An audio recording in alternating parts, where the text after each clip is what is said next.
श्रद्धानं विपरीताभिनिवेश विविक्तमात्मरूपं तत्।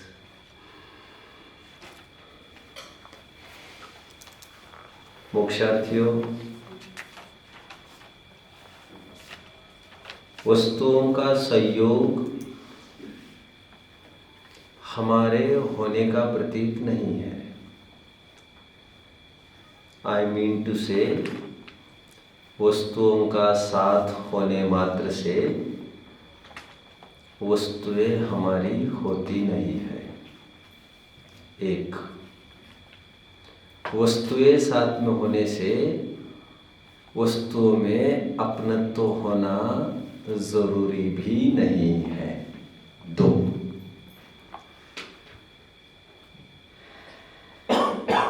बनारसी दास जी ने बहुत सुंदर छंद लिखा है। कर्म जाल वर्गना सो जग में न बंधे जी, बंधे न कदापि मन वच काय योग सो, चेतन अचेतन की हिंसा सो न बंधे जी, बंधे न कदापि पंच विषय विषय भोग सो। अर्थ समझ रहे? कर्म जाल वर्गना सो जग में न बंधे जीव। जीव के बंध का कारण कर्म वर्गना नहीं है, कारमान वर्गना नहीं है।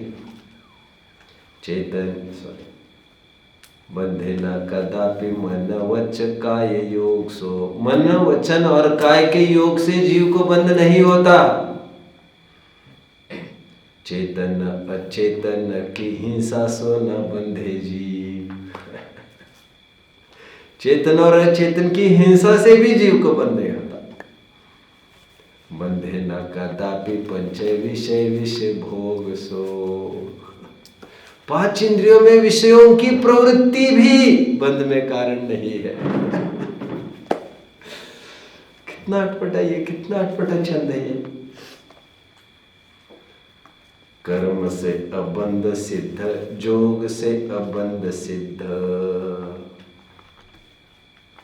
सिद्ध भगवान के आसपास भी कारमान वर्गणाएं हैं, लेकिन उनको तो बंध नहीं होता। मन वचन काय का योग अरहंतों को भी होता है, लेकिन उन्हें तो कोई बंध नहीं होता। मुनिराज के ईर्ष्या समिति पूर्वक चलते समय कोई जीव आकर घाता जाता है, लेकिन उन्हें तो कोई बंध नहीं होता।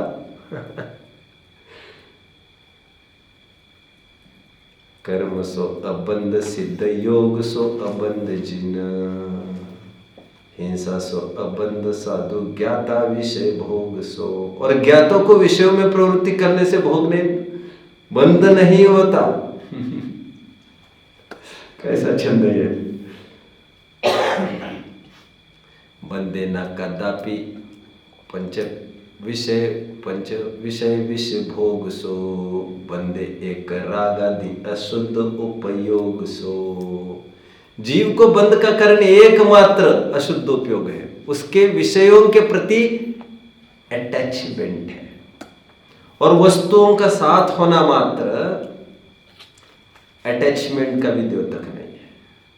विषयों में प्रवृत्ति उनके राग का द्योतक नहीं है। ज्ञानियों के, तुम्हारे तो बिना विषयों के प्रवृत्ति भी राग का द्योतक है। अंगूर खट्टे हैं जैसे हालत है तुम्हारी। और एक प्रकरण चल रहा था, ऐसा क्यों पक्षपात है सृष्टि में, क्यों? शंकाकार ने शंका की, ये भोगते तो इनको अपने सूली पर लटका दिया, और ये उससे कई गुना कर रहे हैं, तो इन्हें आप बाइज्जत बरी किए जा रहे हो। क्या मांझ रहा है?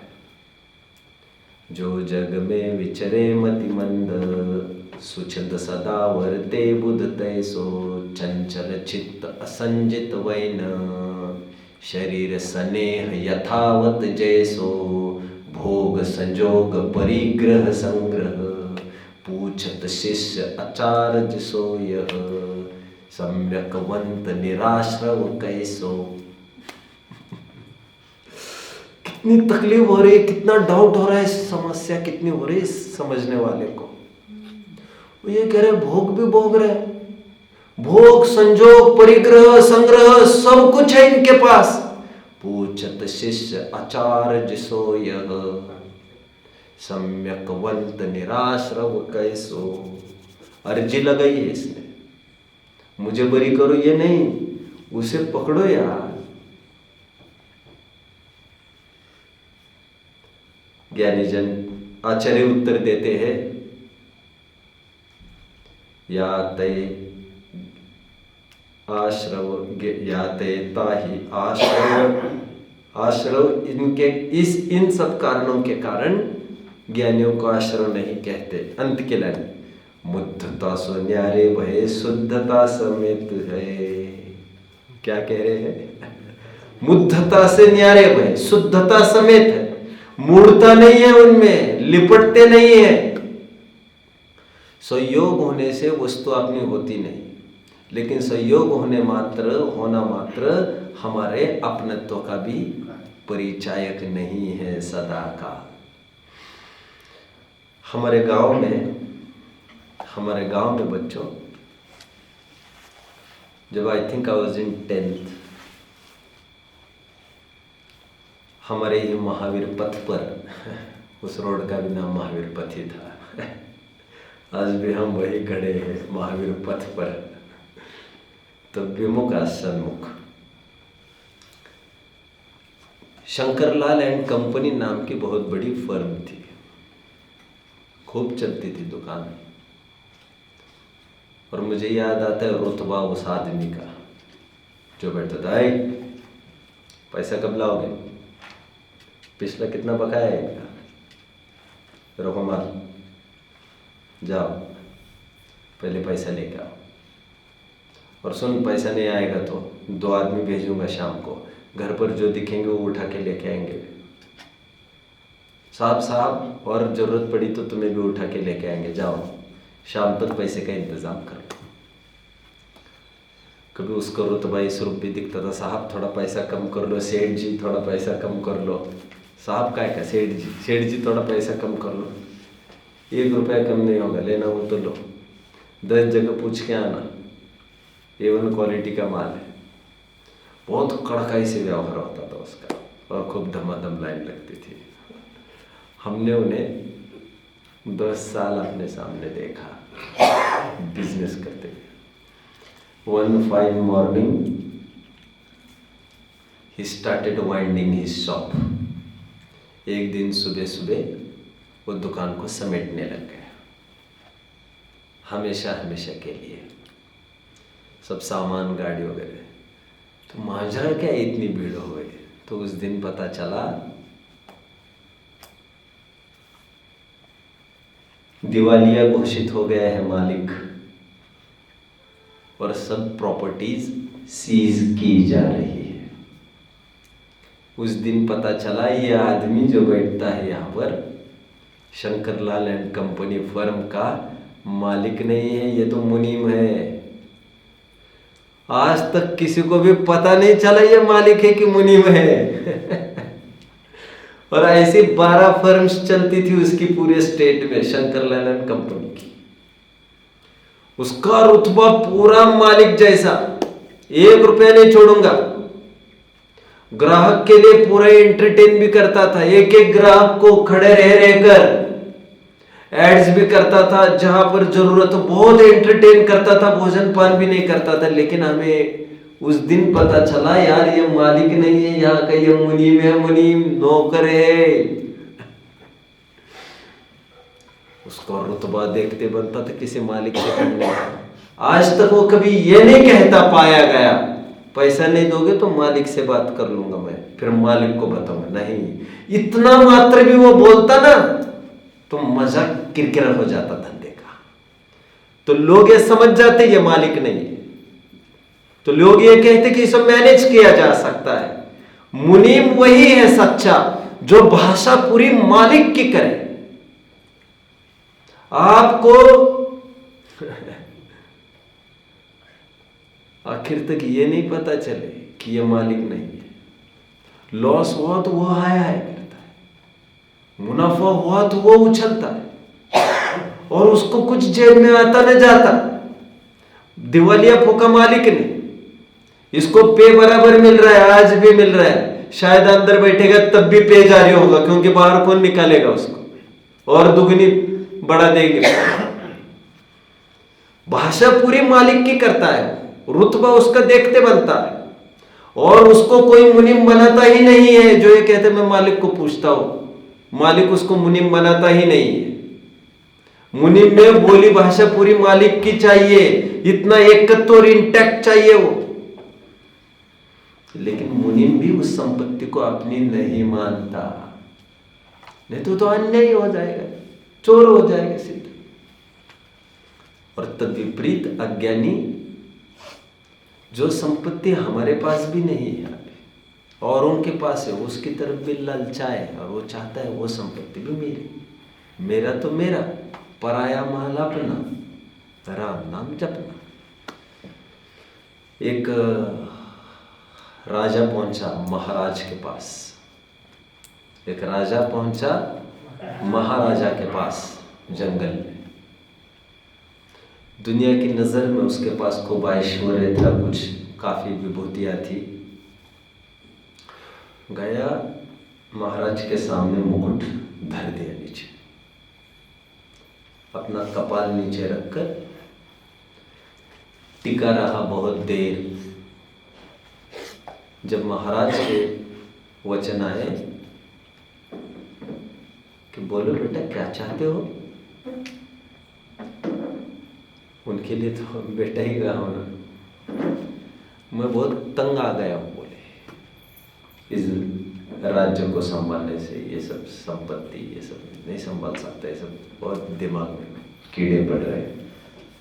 उन्होंने कहा कोई बात नहीं, जरूरी नहीं मैं जैन साधु की बात कर रहा हूँ, आम साधु की बात कर रहा हूँ। उन्होंने कहा कोई बात नहीं, तुम मुक्त होना चाहते हो चिंता से? उन्होंने कहा जी, ना रहेगा वासना बजेगी बांसुरी।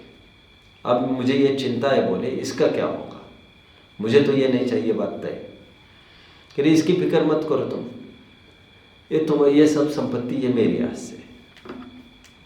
उन्होंने कहा ठीक है, मेरी पीड़ा किसी भी बहाने चली जाती है तो चली जाती है। उनको माजरा बहुत समझ में तो नहीं आया, ये क्यों ले रहे इसको, कह रहे तुम्हारा जितना है वो सब मेरा हाथ से। ठीक है, वो प्रसन्न हो गया, अब मुझे क्या करना है बताओ। तो महाराजा ने कहा उसे सरल चीज, तुम जाओ जहां से गए आए हो वहीं पर फिर से चले जाओ। वहां कहा वही राज दरबार में, तो वहां क्या करो, वैसे ही सिंहासन पर बैठो, वैसे ही राजपाट करो सब। बोले मैं तंग आ गया हूं, मैंने कहा ना मुझे नहीं चाहिए, मुझे छोड़ देना है। बेटा तुमने छोड़ दिया है, वो सब संपत्ति मेरी हो गई है, अभी तुम इस धोखे में मत रहो। केवल तुम एक मेरे इशारे पर चलने वाले एक साधारण सेवक हो, और मेरी आज्ञा है तुम जाकर वहां पर बैठो। फिर वो वहां पर जाकर बैठा, रोजाना वही कार्यक्रम करता हो। See the difference. लेकिन आज वो वही राजपाट करते हुए वो ये नहीं समझता कि मैं कुछ करता हूं इसका, वो समझता सब करने धरने वाले वे, मेरा कुछ लॉस नहीं है, मेरा कोई प्रॉफिट नहीं है इसमें, मेरा आना नहीं जाना, थोड़े टाइम का करार है, तुम्हारी वितरागता चेक करने के लिए एक अपॉर्चुनिटी दी गई है, तुम्हें एक चांस दिया गया है, तुम वहां पर रहना है। मैं कह रहा हूं मेरे सेवक के रूप में तुम्हें वहां पर 1 साल निकालना है, साल भर के बाद मैं बताऊंगा नेक्स्ट स्टेप क्या करना है, चलेगा। और सुन, जितनी भी जायदाद जागीर जमीर जितना भी खड़ी करोगे तुम वहां, सब मेरी। साहब मैं तो चाहता ही हूं, मुझे कुछ नहीं चाहिए, तुम्हारा इसका कुछ भी नहीं होगा, तुम्हारा कोई लॉस नहीं, तुम्हारा कोई प्रॉफिट नहीं, सब मेरा होगा। मेरे नाम पर अकाउंट्स होंगे, मेरे नाम पर पूरे ट्रांजैक्शंस होंगे, तुम्हारे सब अकाउंट्स वगैरह खत्म कर दो, सब मेरे नाम पर ट्रांसफर कर दो। 1 साल के बाद जब राजा है तो उसको पूछा महाराजा ने, how do you feel now? Very easy, fantastic fantastic. Why? I feel released from all the bonds. मुझे एकदम ऐसा मुक्त अनुभव होता हूं मैं, क्योंकि मेरा कुछ भी तो नहीं होना है, सब आप ही का तो होना है। जो सुंदर शिक्षा महाराज ने उन्हें दी। मान्यता कहीं तो फेर पड़ रहे तुम्हारे, एक्टिविटी तुम वही कर रहे जो पहले कर रहे थे। मान्यता के स्तर पर तुम ये मान रहे हो मेरा कुछ नहीं है, करने वाला और है, इतना ही तो मान्यता तुम्हें करनी है।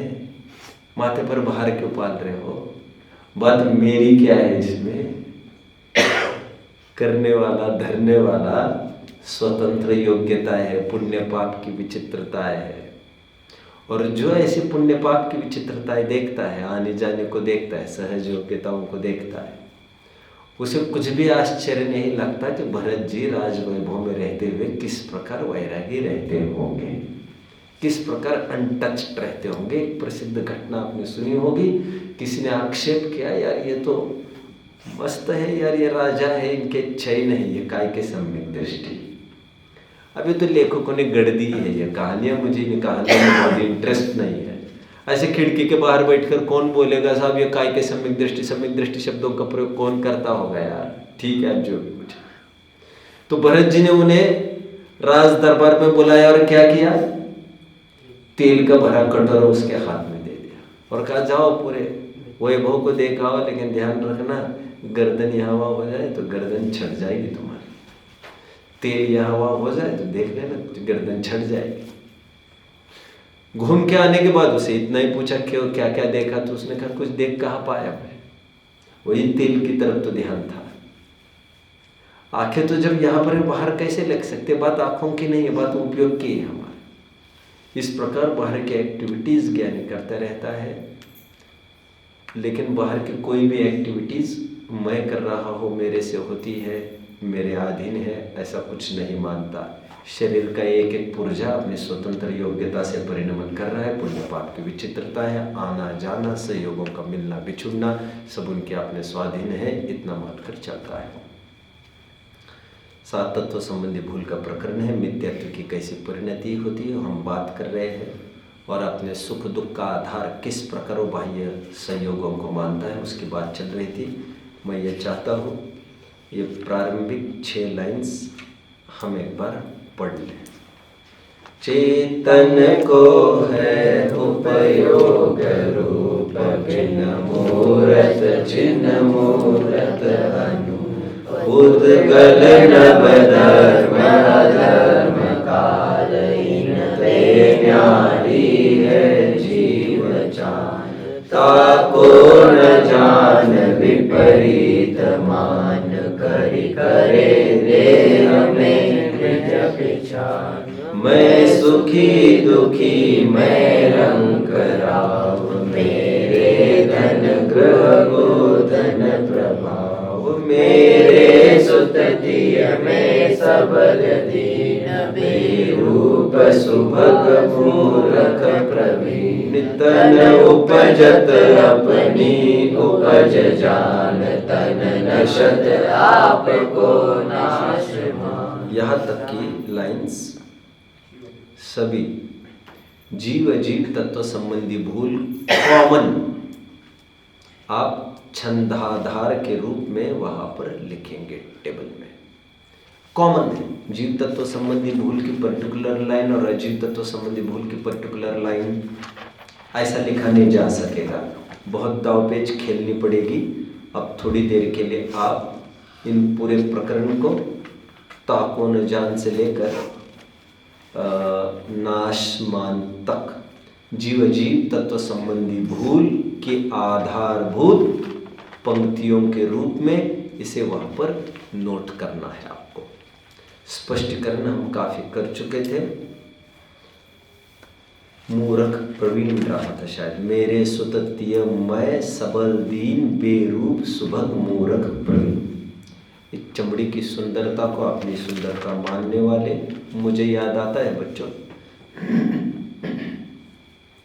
एक बहुत अच्छे विद्वान है अभी, अच्छे प्रवचनकार हैं और मधुर भाषी है, अच्छी आर्ट है उनमें, भीड़ को इकट्ठा करने की भी उनमें स्किल है, विधान कराते हैं बड़े बड़े, मंच संचालन कराते हैं बड़े बड़े, और समाज में देश विदेश में उनको अच्छी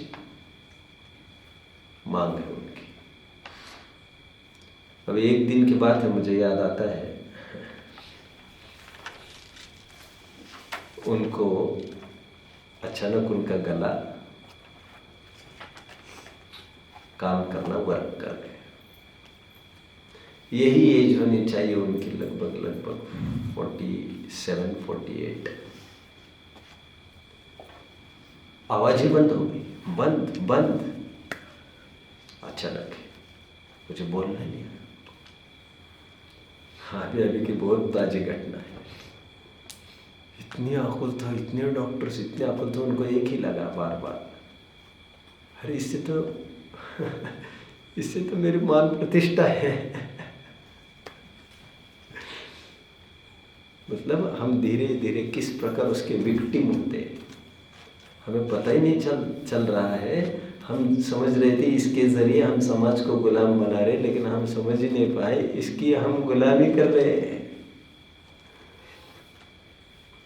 इतनी अकुलता हुई देखकर उन्होंने सबको दिखाया, मेरी आवाज़ ही नहीं आएगी तो फिर क्या होगा, अब कैसे होगा, क्या होगा और कैसे होगा, मतलब कोई आत्म कल्याण की दृष्टि की कोई बात नहीं। मेरी पद प्रतिष्ठा, फिर मैं मंच पर आ सकूंगा कि मैं ये कर सकूंगा। मतलब हमें अभी प्रतिकूलता की ठोकर लगी नहीं, तब तक तो सब ठीक है। थोड़ा कुछ हो जाए, एक हाथ प्रवचन भी बिगड़ जाए, उतने में ऐसा लगता है अपना करियर डाउन। मेरे भी जीवन में बच्चों ऐसे काफ़ी प्रसंग आए कि I wanted to present something and I was not able, and हर असफलता ने मुझे कुछ सिखाया ज़रूर, और असफलता की ठोकर बहुत ज़रूरी है, बहुत ज़रूरी है। यह हमें निरंतर सचेत करती है। मैं तो कितनी बार कहता हूँ, भरे प्रवचनों में, भरी भीड़ में, हजारों के सामने बहुत अच्छा होता है कुछ चीज़ कहने में भूल ही चला जाऊँ। क्या कहने वाला था मैं वही भूल जाऊँ, वो छंद ही भूल जाऊँ आधे में, मंगलाचरण ही भूल जाऊँ मैं आधे में, और सामान्य बच्चा ही कहने लग जाए तो मुझे आई शुड रिजॉइस। तो मेरा बुखार यदि मुझे थोड़ा हो रहा हो तो मुझे का अवसर मिलता है समझने को, ये तुम्हारा नहीं है कुछ। आचार्यों की महिमा तो देखो, स्वर्गगुप्तस्य अमृतचंद्र सूर्य कर्तव्यमेव न किंचित अस्ति। अमृतचंद्र स्वर्गगुप्त है, इसमें कुछ भी कर्तव्य नहीं है अमृतचंद्र का। कोई कहता होगा अमृतचंद्र ने ग्रंथ लिखे हैं, लेकिन मावलगतु, मोह में मद बको, ऐसा अमृतचंद्र ने लिखा है। मोह में मां मोह वलगतु, मोह में आकर ऐसा कुछ भी आलाप प्रलाप मत करो कि मैंने ग्रंथ की रचना की है। यह स्वयं रचित सब रचना है, इसमें मेरा कुछ भी नहीं है, निमित्त निमित्त संबंध है। अमृतचंद्र स्वामी ने तो कितना लिखा। अमृतचंद्र स्वामी ने तो आत्मख्याति में भी, पुरुषार्थ सिद्धि उपाय के अंत में, जहां जहां उनको दाव लगा, टीका में सब जगह बोल रहे हो। भाषा वर्गणा से छोटे छोटे अक्षर बनते हैं, उससे वर्ण से शब्द बनते हैं, शब्द से पद बनते हैं, पद से पंक्ति बनती, पंक्ति से पुस्तक बनता है। इसमें मेरा क्या काम, ज्ञान लगा दो तो मेरो मिलो, करनो धरनो तो नको मिलो। और जहां पर ठोकर लगती उस दिन उसको समझ में आता है, अरे आज तक का मैं ढोया हुआ सब निरर्थक रहा। तुकाराम का बहुत एक अच्छा सेंटेंस है, तुकाराम महाराज का। तुकाराम महाराज एक हिंदू संत हुए, प्रतिकूलता देगा देवा, सुना है आपने? हे भगवान प्रतिकूलता दे दो मुझे, और ये प्रतिकूलताएं मुझे आपसे दूर जाने नहीं देगी, निरंतर आपके पास मुझे बनाए रखेगी। जब जब भी ठोकर लगेगी मैं सावधान हो जाऊंगा, कुछ मैं करता नहीं हूँ।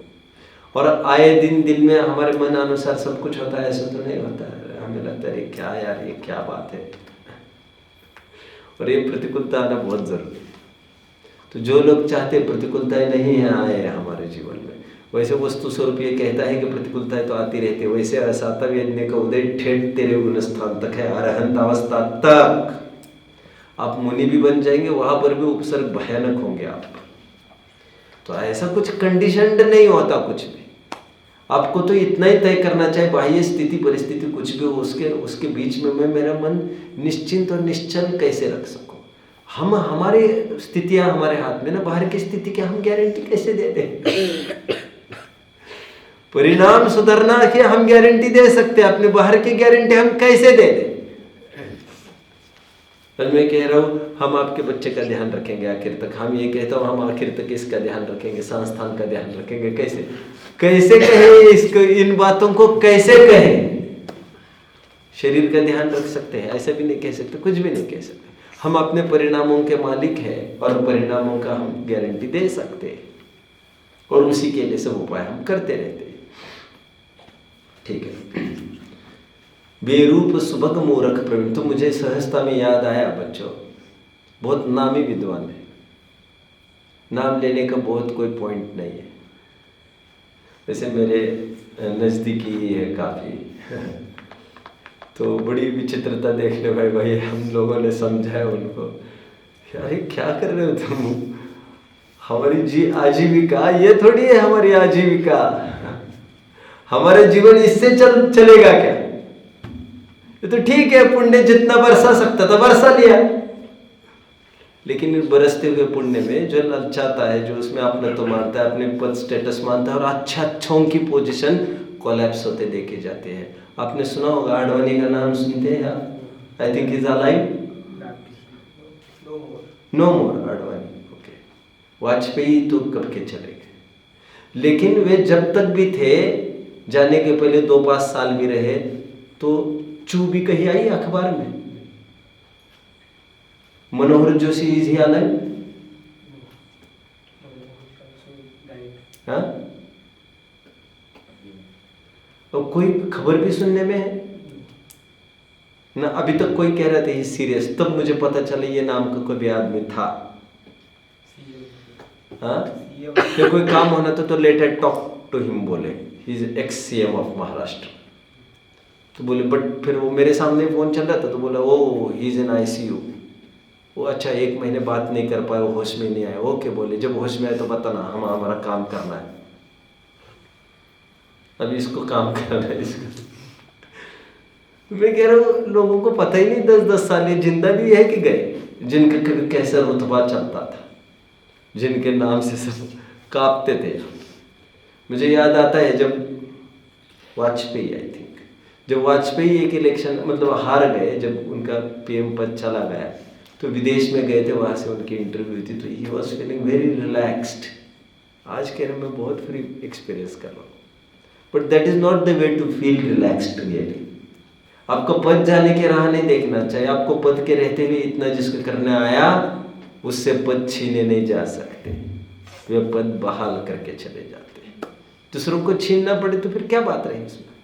एक बहुत अच्छी बात मक्खन लाल जी हुए, एक उनका कोई भव्य प्रमोद नाम की पुस्तक है, शायद आपने you may have come across, नहीं पढ़ी। भव्य प्रमोद अपनी जाति की एक अच्छी काव्य रचना है, छोटी है, जो मैंने आज से 15 साल पहले उसे पढ़ा था। भव्य प्रमोद, मक्खन लाल जी हुए हैं फ्रॉम मोरैना, और उन्होंने अच्छा कविताएं लिखी है मॉडर्न लाइंस पर, और ये रचना होगी करीबन 50-70 साल पहले की रचना होनी चाहिए, 70-80 साल पहले। हाँ, डॉक्टर साहब के गुरु। तो उसमें बहुत अच्छी बात लिखी है, उदाहरण दिया है ग्रंथों का ही मूल, हमारे ग्रंथों का एक ऐसा सिस्टम था जहाँ पर ये तय हो रहा था, जो भी और 5 साल रूल करो यहाँ पर पूरे देश पर, सब शान शौकत उनको पूरी बहाल की जाएगी, और 5 साल के बाद उन्हें एकदम भयानक अटवी में पटक दिया जाएगा, हेल्पलेस, मरने के लिए, जहाँ पर कोई सुख सुविधा का तो सवाल नहीं, सभी संकट जूझ रहे हैं जहाँ पर। तो जो भी आते थे 5 साल, वो 5 साल बड़े आयशो आराम से निकालते थे, फिर उनको वहां पर उठाकर पटक दिया। यही सिस्टम चलता रहा एक बार, और फिर उसमें तो बात वही है, वह सुख सदा ही त्याग जरे पश्चात जिसके दुख बारा। और दुख से सुख में जाना लोगों को अच्छा लगता है, सुख से दुख में आना किसको अच्छा लगता है? मुंह नहीं दिखाते लोग, मुंह नहीं दिखाते, बाहर भी नहीं निकलते, क्या मुंह दिखाओ कहते। तो एक जन को राजा बना दिया वहां का, उसने क्या किया होगा? वो जब राज्य पद पर आया, उसे कभी उसमें घमंडी नहीं हुआ, एकत्व भी नहीं किया। पुराणों में राजा जनक आदि के उदाहरण हिंदू पुराणों में ऐसे मिलते हैं जो राज्य पद पर रहे लेकिन बिल्कुल भी मोह मूर्छा नहीं करते थे। राजा ने क्या किया होगा बच्चों?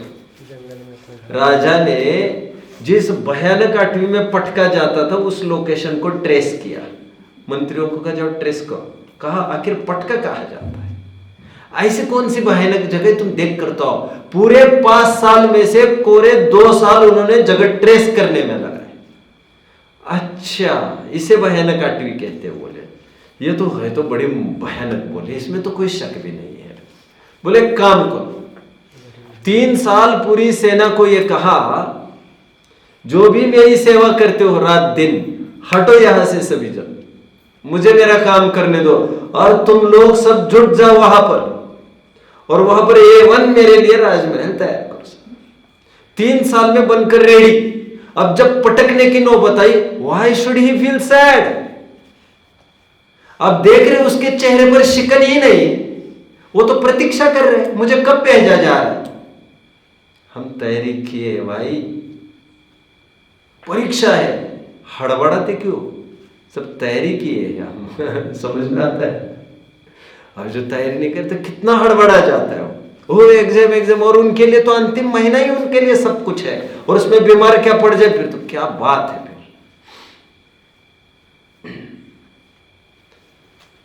और पढ़ाकू जनों के लिए क्या एग्जाम की डेट और क्या क्या जो स्वयं के लिए पढ़ते हैं, तो कभी भी ले लो यार, चलो आ जाओ ले लो। उनको कोई डरा धमका कह सकता है, फिर वो उसे जब पटक दिया गया अनायास वो वहां पर चला गया जहां पर उसने अनंत काल तक राज किया। समझ में आता है बच्चों? हमें थोड़ा टाइम यहाँ पर मिला है, अब भोगों से कुछ निवृत्त होकर जहाँ पर हमें बहुत टाइम लगाना है उसकी तैयारी में हम जुट जाए। नहीं फिर ये क्या होगा इसका, ये तो वैसे ही मर मिट जाएगा यार। समझ में आता है? अब कितना भी अच्छा खाओगे, मराठी में तो बहुत ऐसी कैसी कहावतें हैं कुछ भी करोगे तो उस भोगों का क्या होगा बाद में, उसका फल क्या हो? क्या मराठी में और एक अच्छी कहावत है थोड़ी, घाटी उतरल्या माटी का सुनी है? घाटी उतरत माटी। घाटी उतरत माटी, तुम कैसे बोल रही हो? हाँ, वहां पर भी है तुम्हारे वहां, यही से पहुंच गई क्या? यहां से उतरने के बाद उसकी तो माटी है, मतलब जैसे मैं एक रसना इंद्र के भोग की बात कर रहा हूं। कितनी देर का आनंद है तुम्हारे लिए? थाली में है तब तक है, तब तक था, जो इस थाली में है तब है। तो क्या क्राइटेरिया है उसका? तो क्राइटेरिया उतना ही थोड़ा पैच है, और कौन सा पैच है? यदि रस नहीं इंद्र की बात, और मजबूरीवश खाता है रस, रस की कोई बात ही नहीं, मुझे तो साधना करनी है, मुझे तो तपश्चरण करना है, तपश्चरण के लिए मुझे पेट्रोल की गरज है, ये कैसी मजबूरी आ पड़ी है, इसके बिना गाड़ी नहीं चलती, अब इसको कब तक धक्का लगाए। ठीक है, तन उपजत अपनी उपज जान, तन नशत आपको नाश मान। उससे ऊपर और निकल गया एक मूर्ख प्रवीण, बाहर की पुस्तक विद्या से। और मैंने आपको कभी बताया होगा, मुझे कलेक्ट नहीं कर पा रहा हूं मैं, सोलापुर के कोठड़िया सर जानते हैं आप? मैं नाम पूरा तो मैं भूल रहा हूं अभी। वे 62, I may be wrong in information, जिन्हें प्रॉपर परफेक्ट इंफॉर्मेशन चाहिए वे कहीं और से कलेक्ट करें, मैं अपने प्रयोजन का काम नहीं कर रहा हूँ। एक कोठड़िया सर वे, आई थिंक वे प्रोफेसर रहे पूरे लाइफ, धर्म की रुचि नहीं रही उन्हें, मैं गलत भी कह सकता हूँ। And at the age of 60-65 उन्हें अचानक जोरदार रुचि लगी धर्म की। थोड़े ही अल्पावधि में ही 2-3 साल में कर्णान योग के 20 ग्रंथ पर अच्छा अधिकार जमा लिया और निष्धार करते रहे और एक प्रोफाउंड स्पीकर के रूप में, समाज के रूप में उभर कर आ गए। अब उनके धारा प्रवाह प्रवचन चलते रहे और मैंने भी उन्हें देखा है स्वयं। संस्कृत पर भी अच्छी पकड़ उनकी रही। अब अचानक यह हो गया अच्छे विद्वान प्रवचनकार और बुद्धि उनकी लैप्स हो गई एक ध्यान शिविर के बाद। 3 साल बुद्धि गायब। कौन आदमी है, मैं क्या कर रहा हूं, क्या नहीं, कुछ खबर नहीं। बहुत मुसीबत पड़ी, मैं कहना नहीं चाहता, ज्यादा कहूंगा तो अच्छा नहीं रहेगा। संभालने वालों की भी समस्या आकर खड़ी हो गई उनके सामने। इनको संभालेगा कौन? अब विचार कल्पना से परे है ये सब। संभालेगा कौन, ये विचारने से परे है। वही लैट्रिन बाथरूम साफ करने की नौबत आती तो वो तो हम आदमी लगा देते। जिसका माइंड ही नहीं काम कर रहा, हम कैसे क्या वर्क करेंगे उस पर? घर वालों ने भी हाथ संकुचित कर लिए सब। क्या कमाल हो गया। 4 साल के बाद अगेन कंडीशंस पॉइज्ड, फिर से अपने अपने स्थान पर, फिर धमाकेदार, फिर प्रवचनकार के रूप में सामने, धारा प्रवाह रूप में। 2-3 साल जबरदस्त गए, अगेन लैप्स, फिर उसी स्टेट में। ये कौन, ये क्या, ये कैसे? जैसे धूप छाव का खेल है। दौलत राम जी की भाषा में पुण्य पाप की ऐसी हालत है, क्षण में घटसी क्षण में बढ़सी। अभी यहाँ धूप है तो यहाँ छाव हो जाए, वहां धूप हो जाए। मतलब ये तो मैंने मेरे सामने ही देखा। मतलब विद्वत्ता पर भी गुरूर करना। और मुझे बहुत, मैं एक्सपीरियंस काफ़ी दफ़े शेयर कर चुका हूँ। मेरी कुछ ऐसी भावना रही कि मैं थरो, मुझे टॉप ही टॉप करना रहता था हर चीज़ में। और ईगो तो मुझे बहुत था। पढ़ाई के मामले में तो कोई आगे पीछे कर सके मुझे तो बहुत मुश्किल है। अब मैंने कभी आपको कहा होगा, मुझे याद नहीं है, अभी 10th में बहुत बड़ा फेलिसिटेशन सेरेमनी अरेंज की गई और मैं लगभग सबके कंठ का हार था। पूरे स्टाफ का A to Z, पूरे स्कूल का और इवन पूरे शहर का हमारे। मतलब एकेडमिक जब प्राइजेस बांटे जाते थे तो जब मेरी क्लास आती थी और फर्स्ट रैंकिंग में पब्लिक नाम बोल जाती थी। अब मुझे तकलीफ ये हो गई बच्चों, जब 10वीं का रिजल्ट आउट हुआ तो I thought I am second in English, someone surpassed me यार। अब देखो मेरा कार्यक्रम है, मुझे बहुत बड़ी इनामें मिलनी है सब मंच पर, लेकिन किसी विषय में मेरे आगे कोई रहेगा और मैं पीछे रहूँगा क्या? अब मुझे याद आता है उस दिन मैंने सिर पकड़ लिया। सिर पकड़ लिया मतलब मेरा इतना सिर दर्द हुआ 10-20 जन घेर के खड़े थे मुझे उस दिन। अभी इसका क्या करना है, जिएगा भी क्या, मरेगा, इसका क्या होगा? और तकलीफ मेरी अपनी ईगो की। एक मार्क की खटपट है जिससे कोई लेना न देना। वो तुम्हें परेशान कर रही हो और कुछ नहीं। तुमने इच्छा ही की थी, उसके प्रतिफल के रूप में तुम एक्सपेक्ट कर रहे हो कुछ।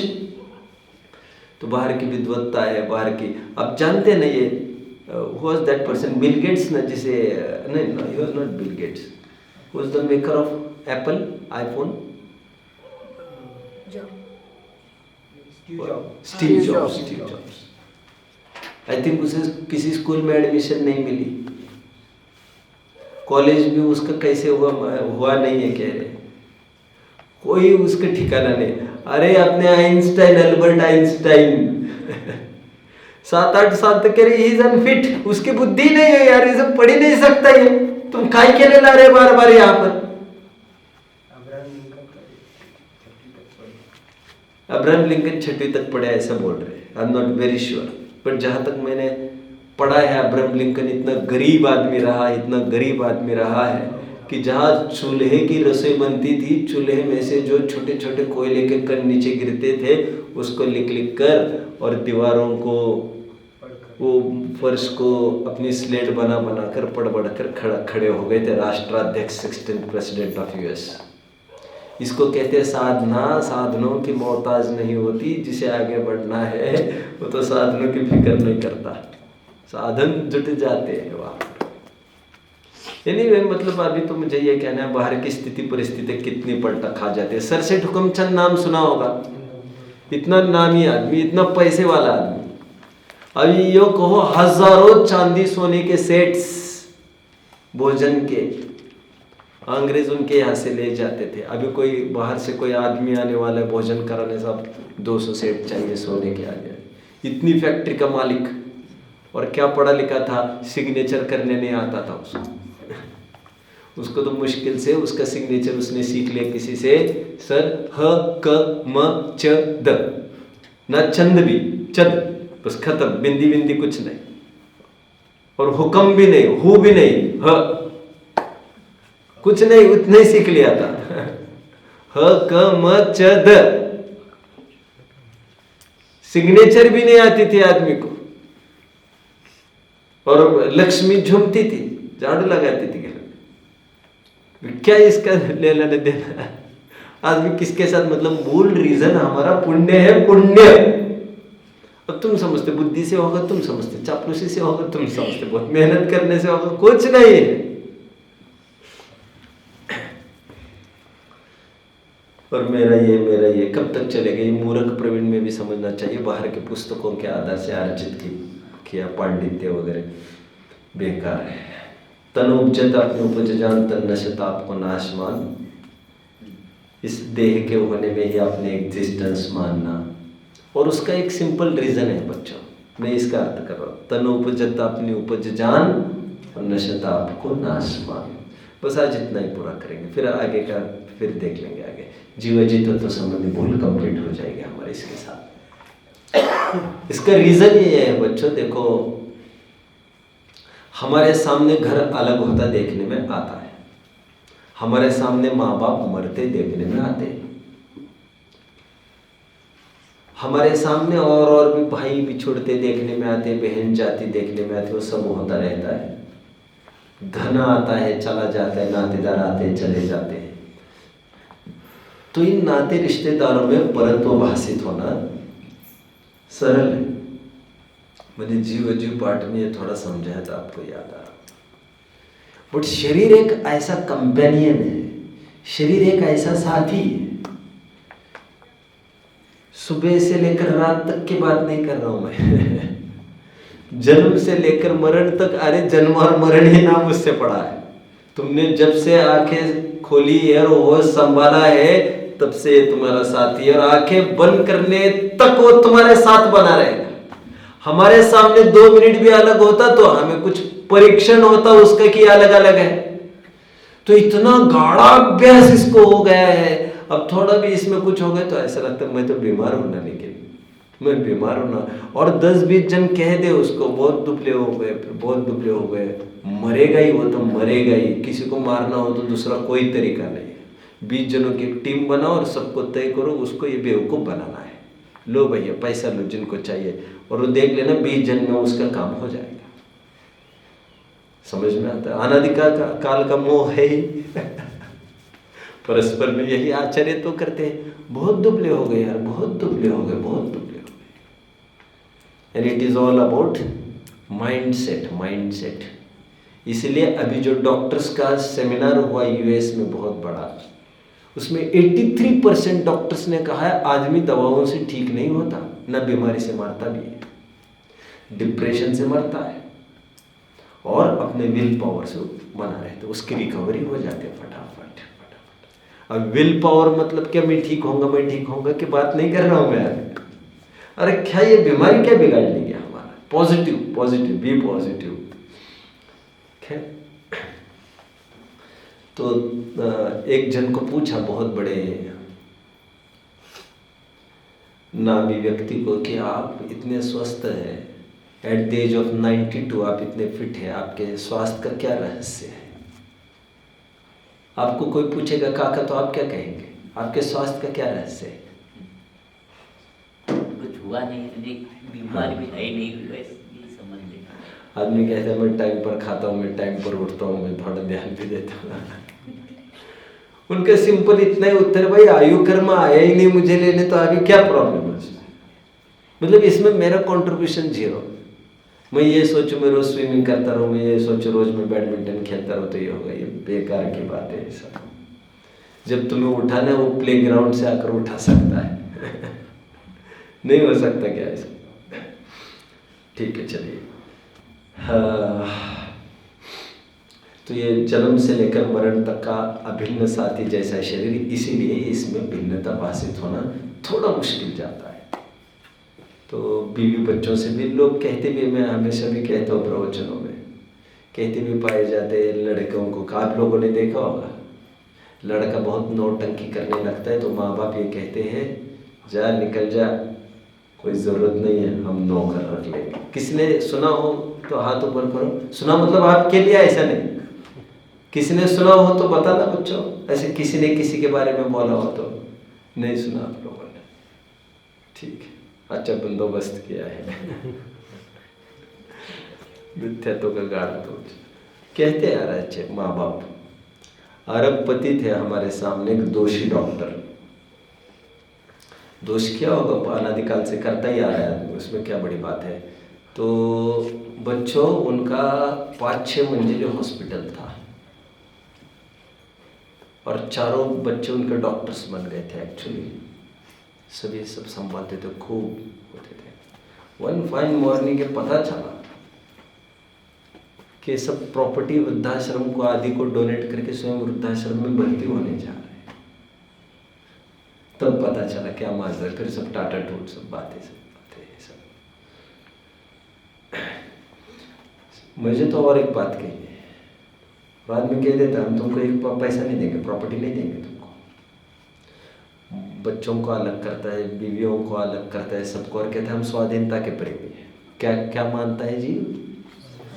स्वाधीनता का प्रेमी कहता है स्वयं को, लेकिन वो कहता है, वो मानता है हम किसी के हाथ का भी पानी नहीं पीना चाहते, कुछ नहीं, हम आखिर तक स्वाधीनता चाहते हैं। और स्वाधीनता में बहुत बड़ा डाकू बैठा है, अंदर ही अंदर वो ये सोचता रहता है बस हमारा शरीर आखिर तक अच्छा बना रहे। मतलब उसे ये लगता है बीवी बच्चों की पराधीनता ही पराधीनता है। उसे ये नहीं लग रहा है कि पेंशन बराबर 1-1 तारीख को आ रही है, वो भी एक पराधीनता है, उसको वो नहीं लग रहा है। उसको अभी धक्का लगा ही नहीं है उसको, वो तो यही मान बैठे वो तो आना ही आना है।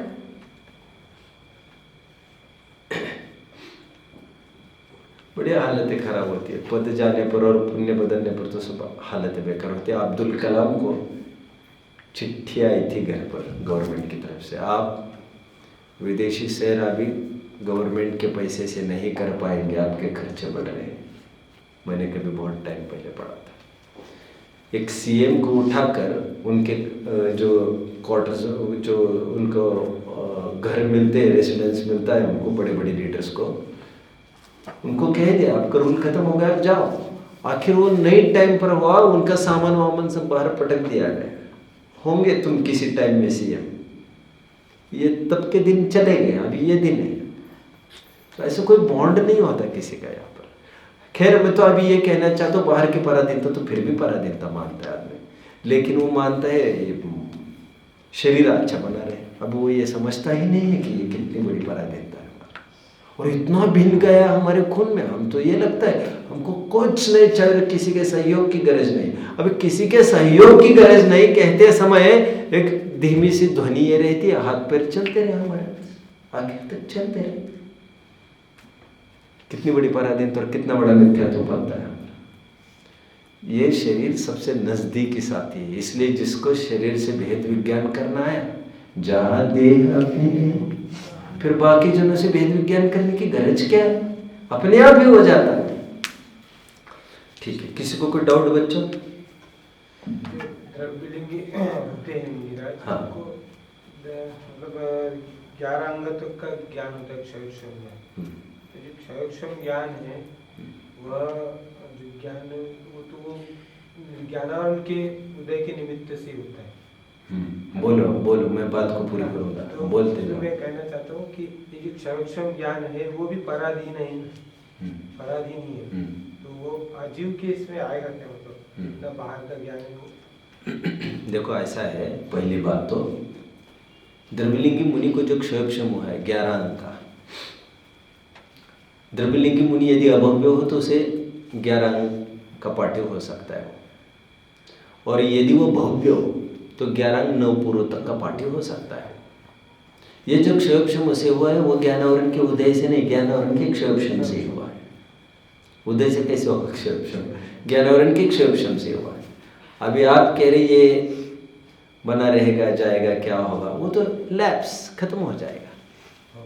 वो तो अगली पर्याय में वो ज्ञान कहाँ आएगा? वो तो फिर ABCD चालू हो जाएगा। इसलिए सदा सुखदास जी को यहाँ तक लिखना पड़ा हो 12 अंग का ज्ञान भी अपूर्व उपलब्धि नहीं है। 12 अंग तक का भी कह रहे, 12 अंक का कहकर भी वहां पर खैर इतना ही कहना चाहिए, 11 अंग और 9 पूर्व ही कहना चाहते हैं, क्योंकि द्वादश अंक के पाठी आत्मानुभवी ही होते हैं। मतलब ज्ञान का तो कोई ठिकाना नहीं ना, कितना भी ज्ञान चढ़ जाए, कितना भी। मैंने अभी उदाहरण दिया ना थोड़ा, उसका कोई पार नहीं। फिर से बुद्धि लौट आए, फिर से चली जाए। सबका ज्ञान पर ही है। हाँ मतलब हाँ, जितना भी क्षयोक्षम ज्ञान है आत्मज्ञान के बिना वाला जितना, हालांकि आत्मज्ञान भी क्षयोक्षम ज्ञान के अंतर्गत आते हैं। बाह्य विषय संबंधी जितनी भी प्रवीणता है, वो तो जैसे अभी बहुत अच्छा आर्टिस्ट था, वो मर गया, अब दूसरे जन्म में थोड़ी आर्टिस्ट बनेगा, वहाँ से तो ABCD से चालू करना पड़ेगा। तो वो तो इसकी विद्या चली गई। 50-60 साल अर्जित करके जो एक्सपर्ट हुआ वो 10 साल उसकी विद्या काम आ गई, फिर वो मरा तो गई विद्या। अरे इस पर्याय में भी उसका कहाँ काम चलता है? फिर विद्या एक बार चली जाए तो चली जाए। आर्ट है, सबका अपना फॉर्म है, सबका अपना अपना टाइम और सबका अपना अपना पीरियड है। फिर फॉर्म चले जाने के बाद नहीं, अजीव जीव अजीव तत्व संबंधी भूली इसलिए लिया मैंने, मैं सोच रहा था इसको भी, मूर्ख प्रवीण जो आप सोच रहे ना कि ज्ञान के जीव अजीव तत्व संबंधी भूल में कैसे आएगा, तो इसीलिए मैंने बाहर की पुस्तकी ज्ञान की बात की। इसके आधार से मैं पंडित, ये नहीं होगा तो मेरे पांडित्य नहीं, तो ऐसा है। मैं यहां से लगाया, इसलिए मैं जीव अजीव तत्व संबंधी भूल की बात कर रहा हूं। और बाहर के विद्या से पुस्तकस्यातु या विद्या पर हस्ते गतम धनम समुत्काले समुत्पन्न न च विद्या न तद धनम। जिसकी विद्या पुस्तकों के आधार से, जिसको जो कहते मैं तो बहुत पैसा है, तो कहाँ है? नहीं, इनके पास 2 लाख है, इनके पास 20 लाख है, इनके पास 2 करोड़ है। आएगा जब आएगा, गया। तुम्हारे कंठ की कुछ, तुम्हारे अपने तिजोरी में कुछ पैसा हो तो बात करो तुम। तो जो दूसरों के पास पैसा हो तो अपने में काउंट ही नहीं करना चाहिए, वो तो टाइम पर वो पैसा आएगा नहीं, और वो पुस्तक की विद्या एंड टाइम पर तुम भूलना तय है तुम्हारा। कह सकते हैं ना, देखो हमारे यहाँ 24 परिग्रह का है, तो ये भी कोई इसका बाहर पाल रहा है, ये परिग्रह हो गए। भाव कर्म है एक प्रकार से, वो भी क्षयोक्षमिक ज्ञान को भी भाव कर्म कहा किसी अपेक्षा से। तो बाह्य एक जो वस्तु है मिलती बिछुड़ती है, एक प्रकार से उसको कह सकते हैं परिग्रह, उसमें कोई बात नहीं। हमारे ग्रंथों में तो अनंत गुण है हमारे साथ, उसको भी परिग्रह कहा।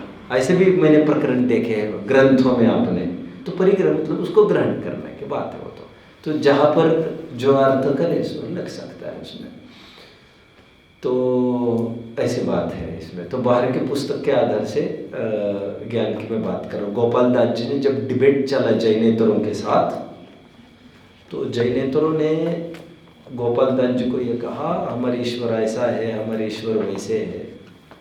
तो गोपाल दास जी का एक ही कहना था, भैया तुम्हारे कैसे ईश्वर है? तुम्हारे ईश्वर को, तुम्हारी सरस्वती को सामने पुस्तक रखना पड़ता है। सरस्वती का देखा है आप लोगों ने चित्र, मूर्ति सरस्वती का, आगे ग्रंथ रहता है रखा, देखा है? तो गोपाल दास जी पूछ रहे काहे की सरस्वती तुम्हारी, जिसे पुस्तक ले लेकर घूमना पड़ता है हर जगह। वो कोई विद्या थोड़ी होती है पुस्तक की विद्या। विद्या तो वो है जो ज्ञान में एम्बेडेड हो। इसको कौन ढोएगा इन पुस्तकों को? और ये कहीं चली जाए तो आपने तो बैंड बज गई। फिर तो अपना सेमिनार, अपना प्रोजेक्ट बैंड बज गए, क्योंकि इसको तो हमें जान से प्यारा, हमें तो संभालना पड़ता है। कहीं हवा चला गया तो मुश्किल और आपत्ति पड़ जाए, फिर मुझे रेफरेंस के लिए कुछ ही नहीं, मुझे रेफरेंस हाथ पैर पटकने लग जाए, इतनी तो पराधीनता है।